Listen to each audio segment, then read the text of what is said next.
चाय के साथ साथ कॉफ़ी दुनिया भर में सबसे ज़्यादा पिया जाने वाला मशरूब है। इसकी तारीख की बात की जाए तो सबसे पहले इथोपिया में कॉफ़ी को बतौर मशरूब इस्तेमाल किया जाता था। यहाँ से इसने अरबी ममालिक और फिर मगरबी ममालिक तक का सफ़र तय किया और आज दुनिया भर के लोग रोज़ाना की बुनियाद पर इसका इस्तेमाल करते हैं।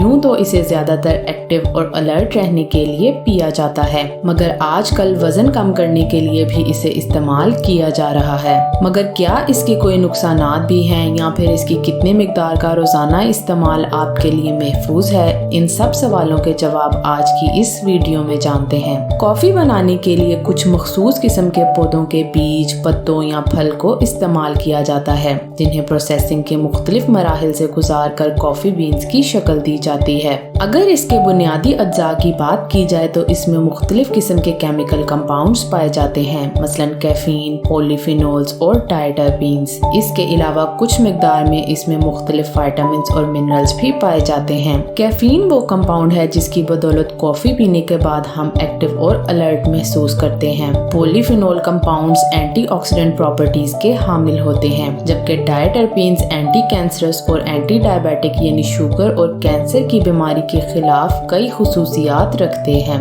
देखा यह गया है कि जो लोग रोजाना की बुनियाद पर स्टैंडर्ड साइज यानी 240 ml के 3 से 4 कप कॉफी का इस्तेमाल करते हैं, इसके इनकी सेहत पर मुफीद नताइज मुरतब होते हैं। कॉफी में मौजूद कैफीन मेटाबॉलिज्म और फैट बर्निंग को बूस्ट करने की सलाहियत रखती है। स्पेशली अगर इसका इस्तेमाल वर्कआउट या एक्सरसाइज से पहले किया जाए तो ये फैट ऑक्सीडेशन या फैट बर्निंग के प्रोसेस को बूस्ट करती है। इसके अलावा ये कैफीन एपेटाइट को सप्रेस करते हुए कम भूख लगने की वजह बनती है, जिसकी बदौलत हम अपनी फूड या फिर एनर्जी इंटेक को कंट्रोल कर सकते हैं। रिसर्चेस में ये भी देखा गया है कि moderate coffee consumption type 2 diabetes के रिस्क को कम करती है। इसके अलावा ये मुख्तलिफ किस्म के कैंसर्स, दिल और जिगर की बीमारियों के खिलाफ भी हिफाजत फराहम करती है, जबकि ये कुछ दिमागी बीमारियों जैसा कि पार्किंसंस डिजीज, अल्जाइमर डिजीज और डिमेंशिया के रिस्क को भी कम करती है। लेकिन ये याद रखें, अगर आप हद से ज्यादा कॉफी का इस्तेमाल करते हैं तो ये आपके लिए नुकसानदेह साबित हो सकती है।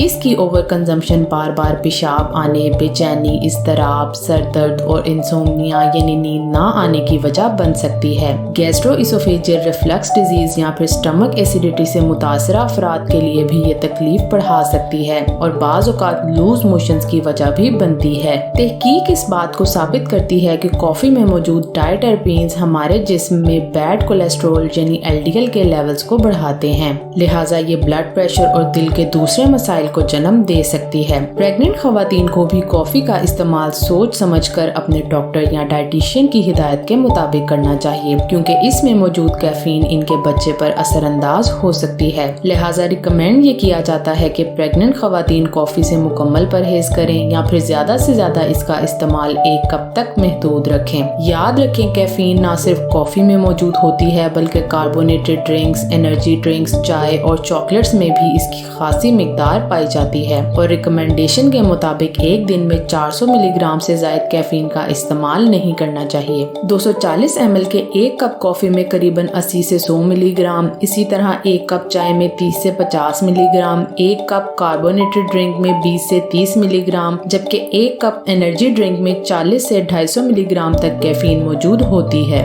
लेकिन इन तमाम प्रोडक्ट्स में कैफीन की मिकदार इनके सोर्सेज और इन्हें तैयार किए जाने के तरीके के मुताबिक मुख्तलिफ भी हो सकती है। फूड लेबल्स के जरिए भी किसी प्रोडक्ट में कैफीन की मिकदार मालूम की जा सकती है। ये ज़हन में रखें कि बगैर दूध और चीनी या फिर कम से कम चीनी और दूध के साथ आप कॉफी से ज्यादा फायदा हासिल कर सकते हैं। लिहाजा अच्छी सेहत और एक्टिव रहने के लिए अपनी डेली रूटीन में कॉफी का इस्तेमाल एतदाल में करें, भरपूर नींद लें और अच्छी डाइट लेते हुए फिजिकली एक्टिव रहें।